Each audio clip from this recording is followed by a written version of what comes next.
Hello everyone. এইটো ভিডিঅ'ৰ শেষত তোমালোকে এই সিম্বল কিটা ৰোমান সিম্বল কিটাৰ কি অৰ্থ জানিব পাৰিবা। তোমালোকৰ জ্ঞাত যে তোমালোকৰ হৈ যোৱা পৰীক্ষাবিলাকত ৰোমান সংখ্যাবিলাকৰ কোডটো দিয়া হয়। গতিকে এইটো তোমাৰ বাবে জনাটো অতিকে আৱশ্যক যেহেতু তোমাৰ সন্মুখত ডিগ্ৰী আৰু গ্ৰেড 4 লেভেলৰ এক্সাম আহি আছে। মই তোমালোকক এইখিনিতে এটা কথা কওঁ যিবোৰ মই পঢ়াই আছো এইবোৰ কোনো গ্ৰেড 3 বা গ্ৰেড 4 বুলি নাই। গ্ৰেড 3 আৰু গ্ৰেড 4 সিলেবাস প্ৰায় একে, অকমান কম বেছি টান উজু কথা থাকে। গতিকে এইখিনি তুমি পঢ়িবই লাগিব আৰু এইখিনি জনাটো অতিকে প্ৰয়োজনীয়। এইখিনি তুমি স্কিপ কৰি পৰীক্ষা হলত বহিব নোৱাৰিবা আৰু এইখিনি যদি তুমি পঢ়ি যোৱা পৰীক্ষা হলত পেইন কামুৰি থাকিব নালাগে। সো আমি আগবাঢ়ো আমাৰ স্লাইডলৈ। প্ৰথমখন স্লাইড আমি লৈ আহিছো।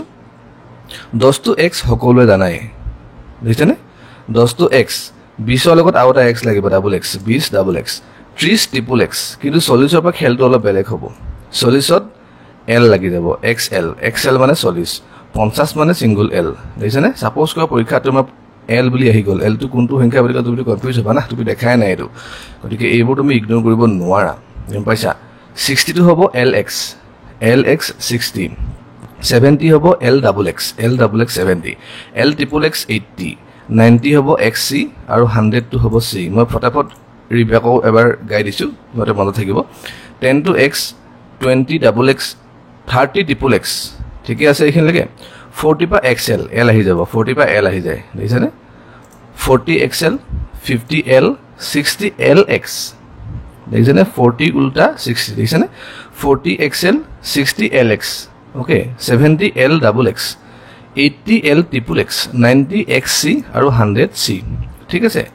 এইখিনি আমি কৰিলো। এতিয়া অকমান আগবাঢ়ো, নেক্সট স্লাইডলৈ আমি যাওঁ। গতিকে এইবোৰ তুমি পৰীক্ষাত নপঢ়ি যোৱাটো বহুত ডাঙৰ মূৰ্খামি হ'ব। গতিকে এইবিলাক পৰাপক্ষত চাই যোৱাটো তোমাৰ কাৰণে ভাল কথা। 100 তো c হ'ব, জানে? কোনোটো বিশ্বাসে কৰা নাছিলে 100 তো c হ'ব। বহুতে 100 বুলি ক'লে x কিবা কিবি মাৰি দিব, কিন্তু ভুল হ'ব, x তো c হ'ব। 200 তো double c, 300 triple c, 400 cd, দেখিছানে? 10 আৰু 30 তেনেকে 100 আৰু 30 তাত প্যাটাৰ্নটো একেই হৈছে, কিন্তু 4 পা বেলেগ হৈ যায়, দেখিছানে? 100 তো c, 200 double c, 300 triple c, 400 cd দি আহি যাব, 500 অকল d, দেখিছানে? 500 সিঙ্গল d, 600 dc, c আহি গ'ল আকৌ 600 dc, 700 d double c, 800 d triple c, 900 cm, 1000 m, 1000 m, ঠিক আছে? কুইককে বনাইছো ভিডিঅ'বিলাক, মানে প্ৰতিটো পাৰ্টৰ এনেকে শৰ্টকে ভিডিঅ' বনাম যাতে তোমালোকৰ পটককে পঢ়িবলৈ ভাল হ'ব। আৰু এইবিলাক ভিডিঅ' তোমালোকে সেভ কৰি থবা, বাৰে বাৰে ৰিভিজন কৰিবা। এইবিলাকে এক্সামত আহিব, এক্সামত ইয়াৰ বাহিৰে একো নাহে। গতিকে অল দ্য বেষ্ট, ভালকে দিবা। মই আৰু ভিডিঅ' লৈ আহিছো ৰবা দেই, ঠিক আছে?